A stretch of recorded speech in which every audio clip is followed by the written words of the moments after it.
I sat in the old pickup truck, its engine rattling like the cough of an aging man, staring through the window at Amy's house. The lights were on, casting a soft amber glow through the tall glass panes, as if there was a whole warm world in there that no longer belonged to me. On the passenger seat beside me lay a doll, Ellen, my late wife. Had sewn it for Amy when she turned 5. Soft cotton fabric, a deep blue dress, button eyes carefully stitched with patient hands. I had dusted off the doll's face that very morning, hoping Lily, my granddaughter, would love it, just as her mother once had. Today was Lily's 5th birthday, and I wanted to bring the gift myself. I stepped out of the truck, the soles of my old shoes brushing against the sidewalk with a soft scrape, like a quiet reminder of how many days like this I had walked through. The door opened before I could knock. Amy stood there, hair tied up high, wearing a red woolen dress that shimmered in a way nothing in Boise, Idaho ever truly did. "Dad," she said, her voice light, not meeting my eyes. "You came." I held out the doll, my hands trembling a little from the October chill. For Lily, a gift her mother once adored. Amy took it, her fingers brushing over the fabric, but her eyes lingered somewhere behind me, as though waiting for someone else. "Thanks, Dad," she said, then tilted her head toward the inside of the house. "We're still setting up the party. So, maybe just come in for a bit, then head home." I nodded and stepped across the threshold. Inside, the scent of baked cookies mingled with that of expensive perfume. The table was already set, crisp white linens, wine glasses glinting beneath a chandelier. That same chandelier I'd paid $600 for when Amy said the house needed to feel a little more refined. Ethan, her husband, stood in the kitchen, phone in hand, murmuring to someone on the other end.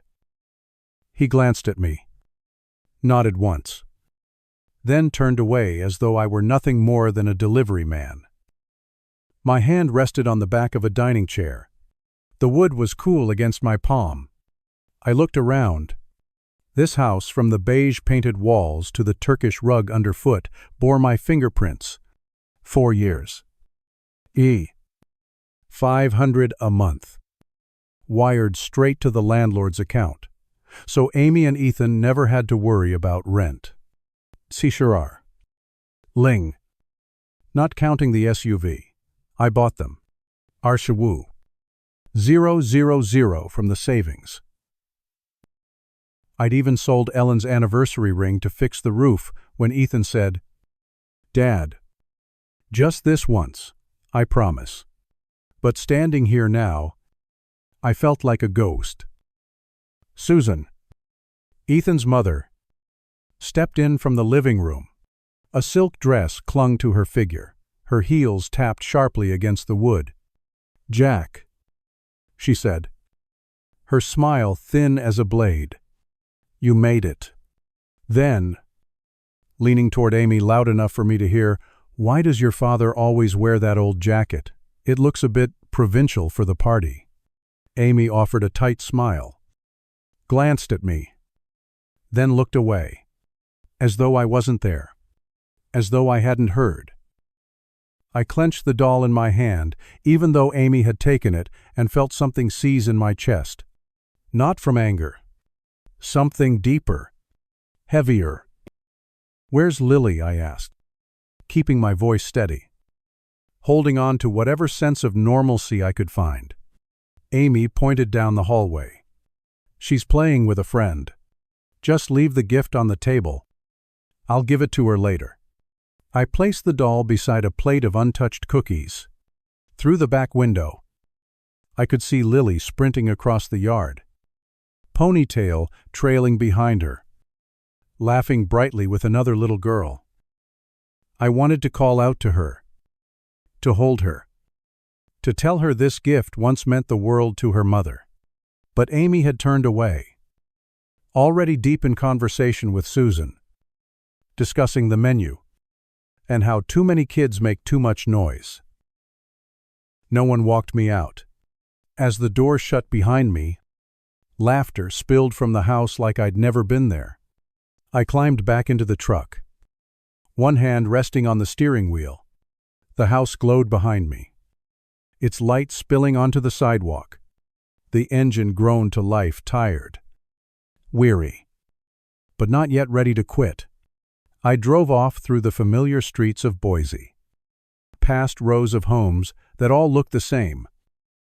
Each corner held a memory: the morning I walked Amy to school, the night Ellen and I sat on the porch counting coins, dreaming of buying our daughter a bicycle.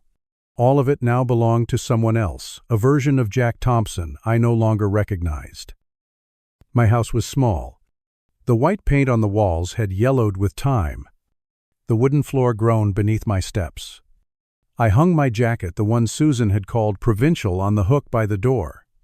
In the kitchen, I opened the fridge and pulled out a can of beer, but didn't drink. I sat at the table beneath the fluorescent light, its pale glow falling on an old notebook from the drawer. That notebook held everything: dates, amounts. Every time Amy had called asking for just a bit of help: 500-inch, March 2019. 0-inch, June 2020, for the bathroom repairs.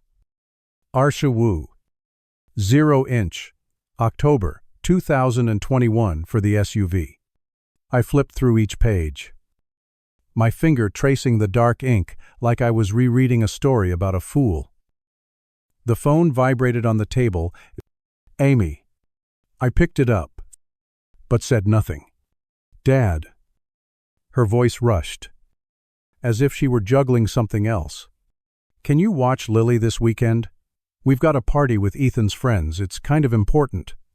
I stared at the empty spot on the table where the doll should have been, though it was now at Amy's house. How was Lily's birthday? I asked. Slowly. Amy hesitated.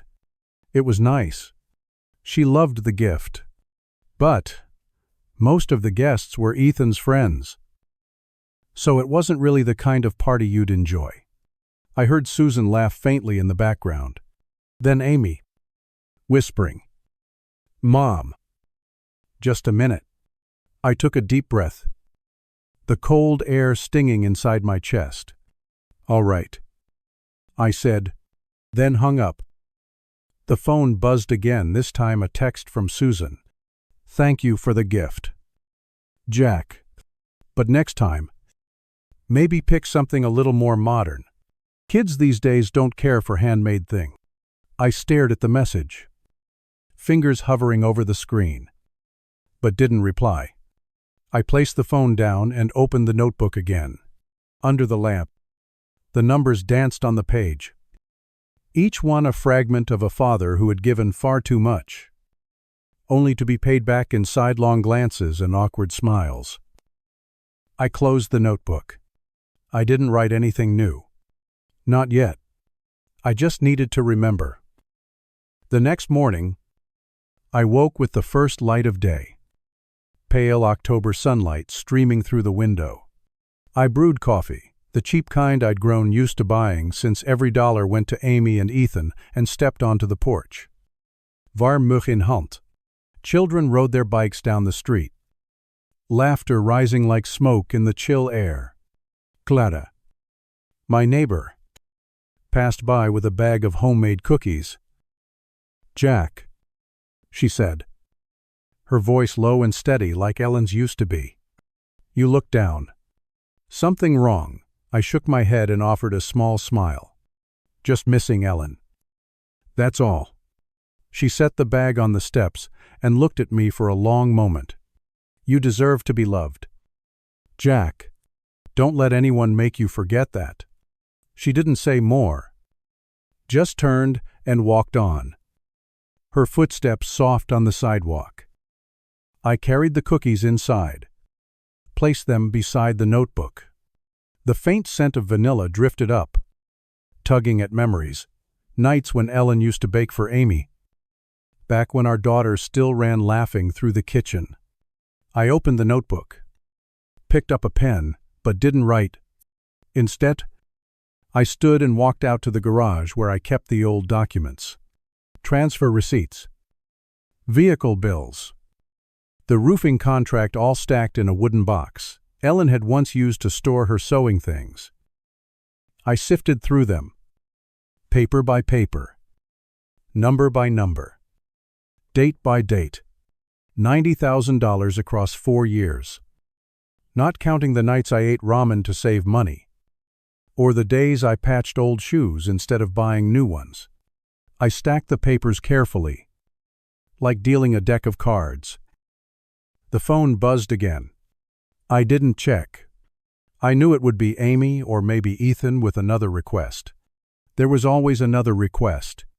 I closed the wooden box, set it on a high shelf, out of reach of the sun. I wasn't in a hurry. Everything had its time. I sipped from my mug, cold now. I hadn't noticed and stared out the window. The kids were still riding bikes, still laughing. The world went on. But inside this house, something had shifted. A quiet mechanism had begun to move. A trap. Silent and patient. As sharp as the blade I once used to cut copper pipes. I just had to wait. November sun hung low over Boise. Its light, dim and tired, as though the sky itself had grown weary. I stood in the garage, my fingers resting lightly on the old wooden box. The scent of sawdust and machine oil lingered in the air, remnants of the days I used to fix things around the house. Back when fixing meant something. The box sat still on the shelf, holding within it the invoices, receipts, and slips of paper that told the story of $90,000 poured quietly into Amy and Ethan's life. On the kitchen table, the notebook lay open, its last entry marked with the most recent date, October. $500, the final rent payment I had made on their behalf. I hadn't sent the money this month. The phone had rung non-stop since yesterday. Amy called 3 times, leaving a long voice message, her tone wavering, somewhere between worry and irritation. Dad. Why hasn't the rent come through? The landlord's asking. Please call me back. I listened, then deleted it, like wiping a smudge from a window. Not yet. I thought. Not time yet. I made another cup of that same cheap coffee. There was always more of it, and sat at the kitchen table. Sunlight crept in through the window, catching the box's edges, lighting up the scratches Ellen had left there all those years ago. I opened the box again, pulled out the stacked bank transfers, Voice, roofing contracts. Each one was a quiet yes, I'd whispered whenever Amy called with that syrup-sweet voice of hers, asking, just one more time, Dad. I began sorting the papers by date, with the same care a mechanic uses when laying out his tools, not because I needed help remembering. I remembered every number, every empty promise Ethan made, but because I needed them ready, like a hunter laying out traps. The phone buzzed again. Ethan, this time. I let it ring. Its vibration sounded like a fly trapped in a quiet kitchen. I stood, opened the drawer, pulled out a red pen. One by one, I marked each document Road. Wu Bay. June 2019, Amy said it would stabilize them. Arshawu. Ling. October 2021 SUV for Ethan's new job. My hand was steady, not trembling, but each stroke of the pen felt like drawing blood sharp. Deliberate. Not painful, but something deeper, like the slicing edge of a copper pipe blade I closed the box again and slid it to the corner of the table, then stepped out onto the porch, cradling my mug. The wind carried a crisp chill, laced with the scent of dry leaves from the neighbor's yard. Clara passed by with a small pail, likely on her way to water the garden. "Jack," she said, her voice carrying that low rumble of quiet perception. "You all right? You look like a man doing some math in his head." I smiled faintly, took a sip. "Just putting some things in order." "Clara." She nodded without another word, but her eyes held something in understanding. Perhaps that I wasn't just balancing numbers. I was weighing years. That afternoon, Amy called again. This time, I picked up. "Dad?" Her voice was tight, urgent, as though she were mid-stride or mid-lie. "The landlord says if the money doesn't come this week, there'll be a late fee. Did you forget to transfer it? Is something going on?" I stood in the kitchen, one hand resting lightly on the wooden box. Outside, the neighborhood kids kicked a soccer ball down the street. "I've been busy," I said calmly. "We'll talk later." Amy paused. I could hear her breathing quick, controlled, like someone holding back anger through clenched teeth. "Dad, we need that money. This isn't a joke." I didn't respond right away. I just listened to her footsteps pacing, to the click of her heels on the wood floors I'd paid to have installed. "I'll see what I can do," I said, and hung up before she could say anything else. That evening, I powered on the old laptop I rarely used and opened Amy's Facebook page. A new post sat at the top of her profile, she and Ethan beaming in front of a tidy, sunlit home with a bright red "For sale" sign out front. "New chapter begins," the caption read. "So excited for what's ahead." I stared at the photo, Amy in a fitted dress, Ethan in a casual button-down, arms around each other like they'd built that house brick by brick. I zoomed in. The white fence, the wide windows, the little garden she always said she dreamed of. I opened a new tab, typed in the address, and found the listing, $450. Ling. My lips curled, not in a smile, something smaller, colder. I took a screenshot, printed it, and slid the paper into the stack of documents in the box. The next day, Amy texted, asking if I could take Lily to the park. "We're busy looking at the new place." She wrote. I agreed, not because they needed me, but because I needed to see Lily. I drove the old truck to their house, engine coughing like it always did. When I pulled up, Lily ran out to greet me, ponytail flying. "Grandpa," she shouted, wrapping her arms around my leg, her small fingers clinging to mine. Amy stood in the doorway in a new coat. Lipstick, a touch too red. "Thanks, Dad," she said, without meeting my eyes. She checked her watch instead. Inside, Ethan was entertaining a few friends, his voice loud, smug. "This new place is going to change everything," he said. "You have to invest big to live right. Everyone knows that." One of his friends, a curly-haired man in an open-collared shirt, laughed. "You're lucky to have a rich father-in-law."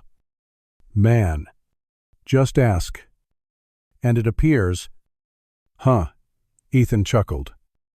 Didn't deny it. I stood in the doorway, holding Lily's hand, taking in every word. Amy glanced at me, a flicker of something panic crossing her face. But she said nothing, just nudged Lily toward me. "Go with Grandpa. Sweetheart, Mommy's busy." I took Lily's hand and led her to the park. but the words hung behind me like smoke. Just a plumber. But always has money. Ethan's laughter echoed as I closed the truck door. I didn't look back. I just gripped Lily's hand a little tighter. At the park, Lily ran after a red ball, her laughter rising above the trees. I sat on a worn bench, watching her. But my thoughts were elsewhere, drifting back to the sound of Ethan's voice. The way his friend had laughed. The easy way they had spoken about me. Like I was a wallet with legs. Like I didn't bleed. I pulled out my phone. Scrolled through old messages from Amy. Dad. Just this. Once we need money for the bathroom. Ethan needs a car for work. Can you help? Each one sang the same old tune. I screenshotted them all. Sent them to my email. Then printed them out when I got home. Every message was a tile in the floor of the trap I'd been building. And I wasn't done. That afternoon, Clara knocked on my door again. She held a plate of fresh apple tarts. Jack, she said, placing them on the table. I saw Amy and Susan at the supermarket yesterday. They were talking about asking you for money to help buy the new house. She paused, looked me straight in the eyes. Her voice sharp now. Susan said, "You're too old to need all that money." Amy just laughed. I didn't speak. Just tightened my grip on the edge of the table. Clara didn't add anything more. She only reached out, gently patted my shoulder, and left. I walked to the kitchen, opened the wooden box, and added a new page. I wrote it by hand, Clara. Witness. Conversation overheard. Date. Time. Content. Not out of anger. That had burned out long ago. This was something colder now. Sharper. Like steel I used to cut with in the crawl spaces of broken homes. The next week, Amy called again, her voice edged with panic. Dad. The landlord sent a notice. We owe $3. Ling. Why didn't you send the money? We're desperate. I stood in the kitchen, eyes fixed on the box. I've been busy, I said evenly. I'll take a look. Amy exhaled hard, as if trying to keep from screaming. Dad. I'm serious. This is bad. We're not joking. I stared out the window. The sun was fading down the block. Long shadows stretching across the lawn. I know, I said, and hung up. I didn't send the money. The phone rang again.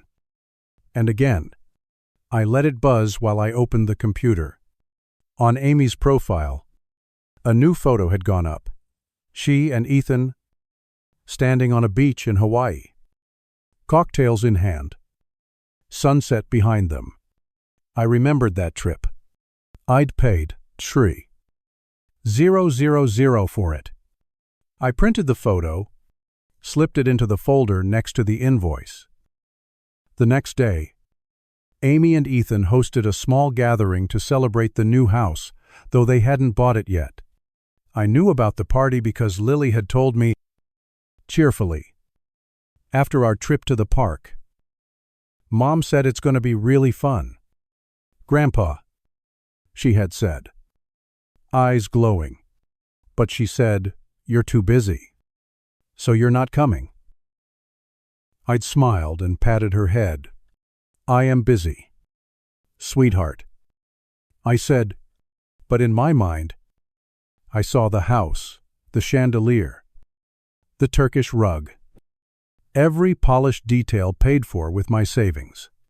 I returned home, opened the box, and laid everything out: invoices, messages, screenshots, photos, everything in neat, numbered stacks. I printed 10 complete sets, one for each guest I knew would be at Amy's party. The night before the gathering, I sat at the kitchen table, the fluorescent light buzzing above. I wasn't rushing. Each page was a cut, each line a scar. I thought of Ellen, of the way she used to laugh when Amy hugged her doll tight. I thought of Susan, and how she'd once called me provincial. I thought of Ethan's laughter when Tom had said I was just an ATM. I closed the box, set it on the counter, but I didn't lock it. Tomorrow, I would bring it with me. Not to shout, not to fight, just to place it on the table and let the truth speak for itself. The day of the party. I wore a blue shirt, Ellen's favorite, the one I only brought out for special occasions. I looked at myself in the mirror. Hair gown silver.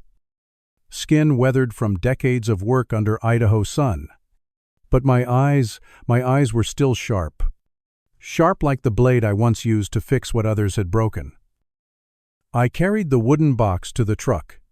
The engine groaned. Familiar and weary. Like an old friend called into service one more time. I drove through Boise's quiet neighborhoods, past windows glowing with dinner light, past houses where families laughed over meals they could afford. I pulled up to Amy's place. Light spilled from the tall windows. Jazz music floated through the air. The door wasn't locked. Amy had always boasted that the neighborhood was safe. I stepped in. The laughter fell quiet. Amy was at the center of the room. Red silk dress shining under the chandelier. Ethan stood beside her, collar open, entertaining a group of smiling friends. At the head of the table sat Susan, her hair in a tight bun, her smile frozen mid-sentence when she saw me. "Dad?" Amy said, her voice cracking as she tried to keep control. "We thought you were busy tonight." I placed the wooden box on the glass table. The sound was clean and sharp like a knife laid flat. "I just came to share a story," I said, calmly, looking each guest in the eye. 10 faces turned toward me, curious, confused, a few already uncomfortable. I opened the box, pulled out the first stack, and laid it in front of Linda, a friend of Susan's. "This is the story of this house," I said, then moved around the table, passing each person a set. Each one held a chapter: the money, the car, the trip, the silence. The jazz music stopped, as if someone had yanked the plug from the wall.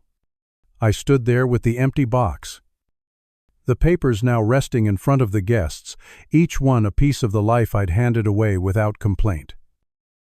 Amy's hand trembled, her wine glass wobbling. Ethan stared, jaw slightly open. His voice caught somewhere between a word and a lie. Susan's hair, so perfectly arranged, now looked off-kilter, her eyes flashing. But I said nothing more. I didn't need to. I had set the truth down, and now it would speak. "Dad," Amy's voice cracked like a porcelain cup, thin and trembling. "What are you doing? This is our party." I didn't answer right away. Instead, I reached into my shirt pocket and unfolded a single sheet, the printout of her Facebook post, the one with her and Ethan grinning in front of the dream house. I laid it down beside Linda's stack, the glossy photo catching the chandelier's light like a jewel that cut. "This house," I said evenly. "I began 4 years ago when I started paying $1, $500 a month, so my daughter and her husband could have a roof over their heads." I looked around the table. Tishirar. 0-inch rent. Arshawu. 000 for the SUV parked out front. San. 000 for the Hawaiian vacation Amy was so proud to share. Linda's brow furrowed as she flipped through the pages. "Amy," she said quietly, You told us you and Ethan bought this place yourselves. Why didn't you mention your father?" Amy opened her mouth. But only a whisper came out, like wind, through a cracked window.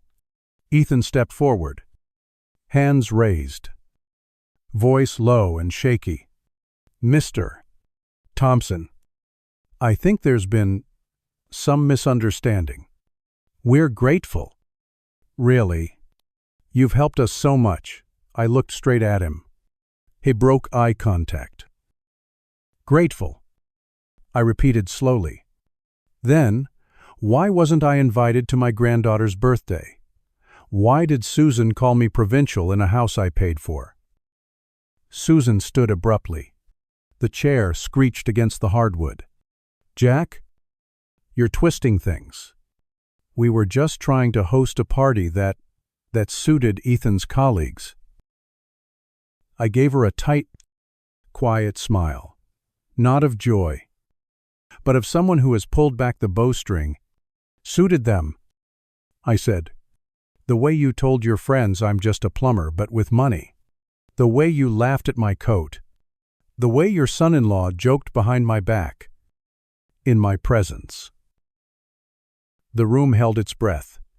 Only the sound of shuffling papers remained. A man in a fine gray sweater, salt and pepper hair. Gold watch cleared his throat. "Ethan," he said. Voice clipped. "You let your father-in-law pay your bills and let your mother insult him in front of guests. That's disgraceful." Ethan flushed. He looked to Amy. "Desperate."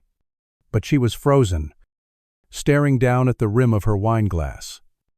Fingers white around the stem. Susan tried again. Her voice sharp now. "This is a private family matter. Jack had no right to." But Linda cut her off. Firm and cold. "Family. You let him pay $90,000 and then lock him out of a birthday party for his only grandchild. You call that family?" Whispers spread like dry grass, catching flame. I stood quietly, hands in my pockets, watching it unravel. No shouting, no fists, just the truth clean. Undeniable. And devastating. I picked up the empty box and turned for the door. Amy chased after me. Heels clattering. Voice breaking. "Dad, please, you can't just drop this on us. You're ruining everything." I stopped, looked at her. Her eyes were red, but dry. Not sorrow, panic. The panic of someone watching control slip from their hands. "Amy," I said gently, almost kindly, "you ruined it a long time ago." I stepped outside without waiting for a reply. The sounds of argument behind me faded as the door closed. I placed the box on the passenger seat and drove off. Boise air was sharp that night. But inside the truck, I felt warm, as if, somewhere deep in my chest, a small fire had finally been lit. The next morning, my phone wouldn't stop buzzing. Amy called 5 times. Each voicemail more frantic than the last, pleading, accusing, then begging again. "Dad, why would you do this to us? Everyone's talking. You have to fix this."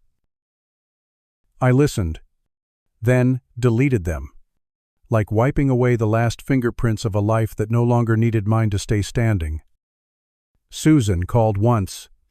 Her voice was syrupy, practiced. "Jack, this is all just a misunderstanding. Let's sit down. Talk like adults." I didn't answer. Ethan sent a single text, "We're sorry. Please talk to us." I turned the phone face down and reached for a cold beer. Saturday, on the back porch, Clara passed by again, holding garden shears. She looked at me with that same gaze as before, knowing, "Kiet." "Jack," she said, "you look lighter than yesterday." I took a slow sip, nodded. Maybe I am. Clara. The following week, a white envelope arrived, red lettering stamped across its face. Notice of delinquency. 2 months of unpaid rent. Plus penalties. $3,000. If they didn't pay within 30 days, eviction would follow. I placed it on the table beside the wooden box. Read it once. Then let it be. It wasn't mine to solve anymore. I walked out to the garage, pulled out a can of paint I'd bought the week before. Something I hadn't done in years. I painted the living room walls bright white, covering the yellowed remnants of time. The smell of new paint brought back memories, Ellen and I. Painting the nursery before Amy was born, when family still meant something. One afternoon, Clara knocked again, this time with a steaming tray of apple pie. My grandson Timmy wanted to thank you, she said, for fixing our pipes. He drew this. She handed me a piece of paper, a child's drawing of a silver-haired man with a wrench, standing in front of a small house. I smiled. The first real smile in weeks. Thank you, Clara, I said. I pinned the drawing to the fridge, next to Ellen's photo. Clara glanced around. Your house feels brighter, she said. And not just the walls. I nodded. She was right. It did. Ethan showed up one Thursday evening. Shirt wrinkled, eyes hollow, voice scraped raw. Mr. Thompson, we need to talk.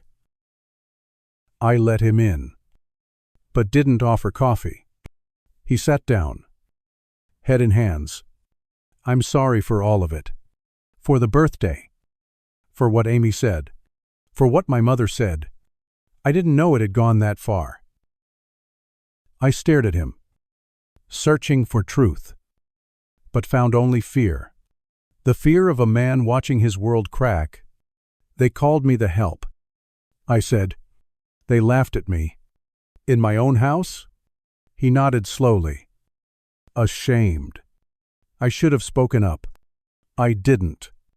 I let them talk. I let them treat you like you were nothing. He paused. We don't have the money. Jack.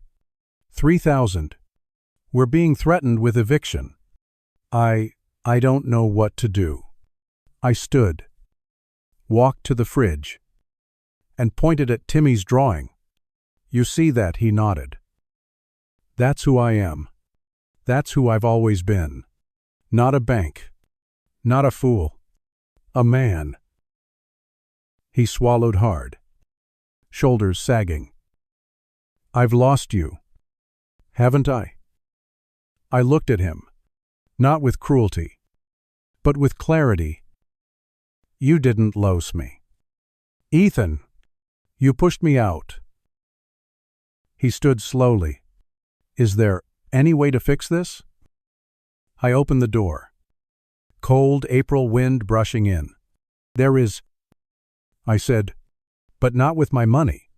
Sell the SUV. Move to a place you can afford. And next time someone talks about me, remember who I am. He left without another word. That evening, I drank my coffee cold, the way I liked it. April in Boise smelled of cut grass and charcoal fires. My phone buzzed again. Amy. We're moving into a smaller place. I'm sorry, Dad, for everything. I read the message. I didn't reply. Clara texted, inviting me to Sunday dinner. Her grandson wanted to show me his new drawing. I typed back, I'll be there. As I looked through the kitchen window, I saw Timmy's first picture me. Gray-haired, wrench in hand, standing beside a house. Not Amy's house, not Ethan's, mine. And for the first time in years, I smiled not out of anger, not out of sadness, but because justice, though late, had arrived right on time. I used to think love meant giving without keeping count. That being a father meant being the one who stayed. Even when the room grew cold. Even when the door shut in your face. But there comes a time, quiet and long overdue, when even a man like me has to ask, what has all this giving left me with? Not regret, not bitterness, but space. Space to breathe in a house that is finally mine. Under silence that no longer accuses. A silence I chose. People ask if I feel lonely now. I don't. Because there's a kind of peace that only comes when you stop begging to be seen. If you're listening to this, and you've given until your hands shook, if you've held the door open for people who never turned around to see you, still standing there, ask yourself, when was the last time someone gave back? Sometimes, justice doesn't come in a courtroom. Sometimes, it sits at a kitchen table. In a house you paid for, with a hot cup of coffee and no apologies left to give. If you're a parent, a brother, a friend who's been taken for granted, stop explaining yourself. Start remembering your worth. The truth doesn't always need to shout. Sometimes, it just needs to be laid gently on the table. And when it is, let it speak.